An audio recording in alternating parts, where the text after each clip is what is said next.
भगवती तब तीरे नीरमात्रा सनुहं विगत विषय तृष्ण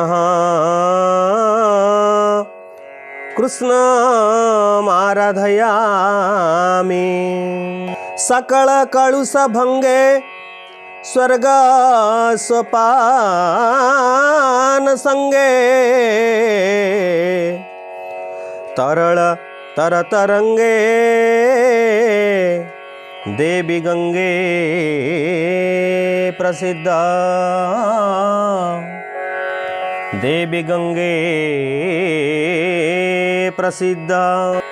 जय जगन्नाथ। श्रोता बंधु दर्शक बंधु के अतीतर पालित ही आसुथिबा ए पर्वपर्वाणी कथा पर आधारित मकर संक्रांति और गंगासागर मेलार कथा को आपण मानकु अवगाहन करने ये अकिंचन प्रयास करिछि। तेबे श्रोता बंधु दर्शक बंधु आसंतु आमे ही वीडियो रे मकर संक्रांति और गंगासागर मेलार विशद कथा को आलोचना पूर्वक श्रवण करवा, जहाँ आम दैनंदिन व्यवहारिक जीवन में निश्चय काम लगाइबा सहित आम मानकर जन्म और जीवन को सार्थक करवा। तेबे आसंतु शुणिबा सेही पवित्र कथाटी को। पवित्र मकर संक्रांति अवसर रे गंगासागर महामेला अनुष्ठित होता है। सवितृदेवंक मकर राशि को प्रवेश करने ही मकर संक्रांति कहा जाए। उक्त दिन सूर्य उत्तरायण गति करती। शास्त्र मानकरे उत्तरायण अवधि को देवता मानक दिन और दक्षिणायन को रात्रिकाल बोली कहा जायछि।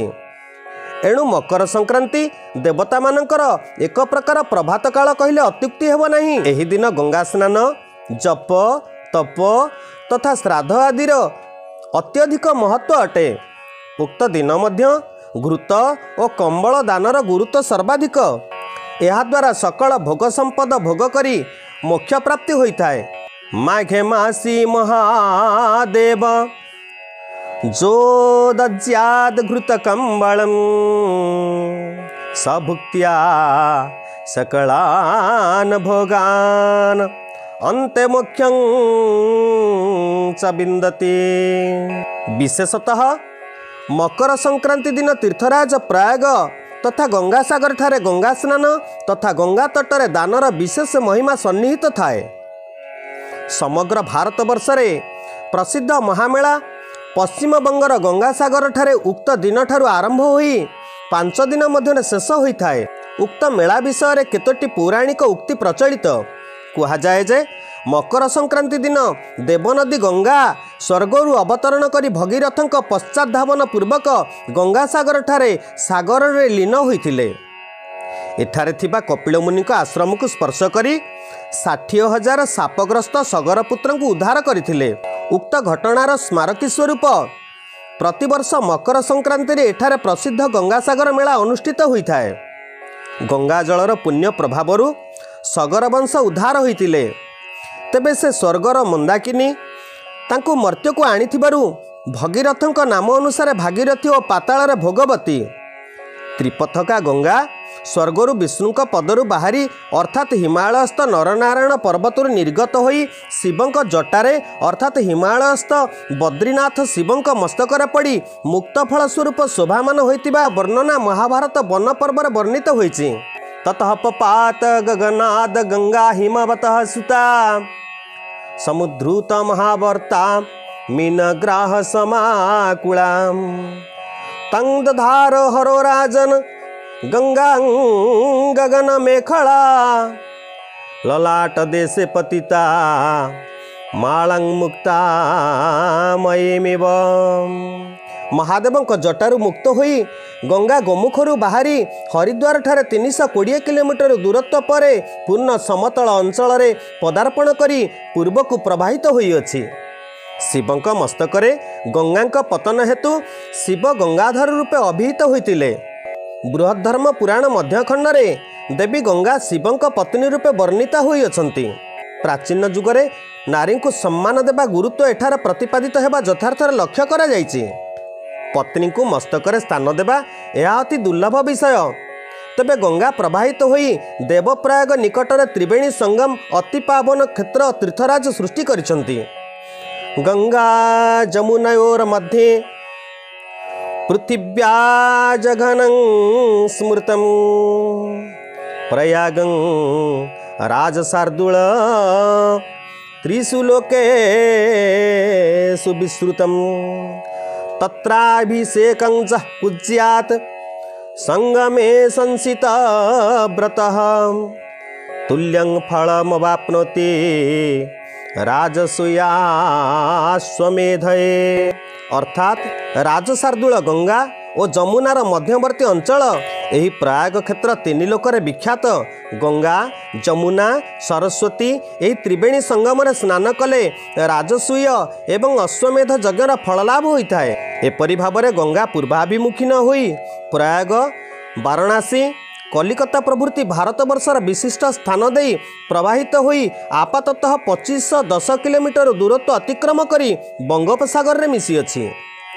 गंगा नदीर सागर संगम स्थल एक पुण्यक्षेत्र जहाँ काशी वाराणसी प्रयाग परी अनुपम अटे ताहा गंगा सागर नाम विश्वविख्यात।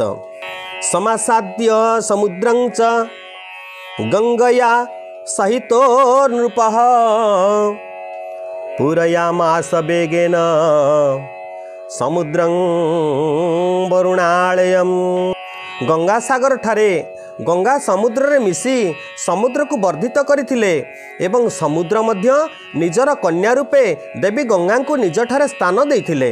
एही ठारे भगीरथ पितृपुरुषों को गंगा जल प्लावन कराई उद्धार करी मनोवांछा पूर्ण करथिले। पितॄणां चोदकं तत्र ददौ पूर्ण मनोरथः। फारकाठारे भगीरथी और पद्मा भावे गंगा दुई भाग होई गंगा सागर ठारे भागीरथी समुद्र रे मिसिले एवं पद्मा पूर्व बंगाल प्रवाहित हेले। परम पावनी देवी गंगा महात्म्य वैदिक जुगरु ऋग्वेद पुराण जुगरे महाभारत वन पर्व ब्रह्म पुराण पद्म पुराण विष्णु पुराण देवी भागवत अग्नि पुराण ब्रह्मवैवर्त पुराण वायु पुराण नारदीय पुराण स्कंद काशीखंड रामायण कूर्म पुराण आदि रे गंगा श्रेष्ठता प्रतिपादन करा जायछि। गंगा सागर परम पावनी तीर्थक्षेत्र कलिकता ठारू दक्षिण को 90 माइल दूरत्व अटे। गंगा सागर बा सागर द्वीपर क्षेत्रफल प्रायतः 150 किलोमीटर अटे। एठारे गंगा नदी सागर रे मिसिथिबारु एहार नामकरण गंगा सागर बोली कुहा जायछि। एठारे बामनखल ठारे एक प्राचीन मंदिर परिदृश्यमान हुए। चंदनपीठ ठारे मध्य एक प्राचीन मंदिर विद्यमान। प्रथमे एठारे कपिल मुनि आश्रम थिबा कुहा जाए। ये अंचल जनशून्य परिबोध हुए किंतु मकर संक्रांति रे अनुष्ठित गंगा सागर मेलारे भारत वर्षर विभिन्न प्रदेशरु तीर्थयात्री माने पुण्य उद्देश्य लक्ष लक्ष संख्यार समागम होइथांती। 5 दिन धरी मेला अनुष्ठित हुए एवं प्रथम 3 दिन गंगा सागर स्नान पिंडदान और तर्पण लगी उद्दिष्ट। गंगायास्तत्र राजेन्द्र सागरस्य च संगमे अश्वमेधं 10 गुणं प्रवदन्ते मनसिताः। गंगायास्त्वपरं पारं प्राप्य जः स्नाति मानवः त्रिरात्रमुषितो राजन् सर्वपापे प्रमुच्यते। हे राजेन्द्र गंगा सागर संगम स्नान कले 10 अश्वमेध यज्ञर फल प्राप्ति सहित एठारे 3 रात्र बिताइले सकल पाप मुक्त होई मनुष्य शांति रे जीवन बिताई थाए। गंगा सागर मेला उत्पत्तिर पौराणिक आख्यानक होची 60,000 सगर पुत्रंक शाप मुक्ति प्रसंग। महाराज बाहुंक पुत्र अटंती सगर। सगर पत्नी सुमती 60,000 पुत्र जन्म करथिले। पत्नी केशिनी असमंजस नाम गोटे पुत्र जन्म करथिले। असमंजस बहु दृष्ट से अन्य भाई मानक प्रभावित करथिले। अश्वमेध यज्ञ लगी छड़ा जाइथिबा अश्व को इंद्र कपिलंक आश्रम रे बांधी देले। फलरे सगर माने सागर खोली पाताल रे अश्व संधान पाइथिले एवं कपिलंक उपरे आक्रमण करन्ते ऋषि कपिलंक क्रोधबन्नी रे समस्ते ध्वंस होई गले। असमंजसंक अंशुमान धर्मात्मा पुत्र अटंती। से कपिलंक ठारू अश्व आनी यज्ञ संपन्न करथिले। अंशुमानक पुत्र दिलीप एवं दिलीपंक पुत्र भगीरथ तपस्या करी गंगा को मर्त्य को आनी पूर्वजंक ऊपर प्रवाहित करी शाप मुक्ति करथिले। ए सबु कपिल मुनि निर्देश होइतिला। कपिल मुनि चक्रधनु नाम मध्ये ख्यात थिले। अन्य एक उपाख्यान अनुसार देवर्षि नारद गंगासागर ठारे एक विशाल धर्मसभा हारित मुनि पौरोहित्य अनुष्ठित करथिले। हारितंक अनुरोध क्रमे सूर्यदेव सर्वशास्त्र विशारद कमठ नामक पुत्र हारित को देइथिले। धर्मसभारे आगंतुक भावे गुप्त बेशरे सूर्यदेव एठारे विभिन्न प्रश्न कमठ को पचारिथिले एवं आश्चर्य होई उत्तर रे संतुष्ट होई निज रूप प्रकाश करिबारु सेई गंगासागर क्षेत्र को दिव्य क्षेत्र और सूर्य क्षेत्रर मान्यता निजे सूर्यदेव घोषणा करथिले। फलरे मकर संक्रांति परी पुण्य दिन रे एठारे स्नान तर्पण पूर्वक महामेला अनुष्ठित होई आसुची।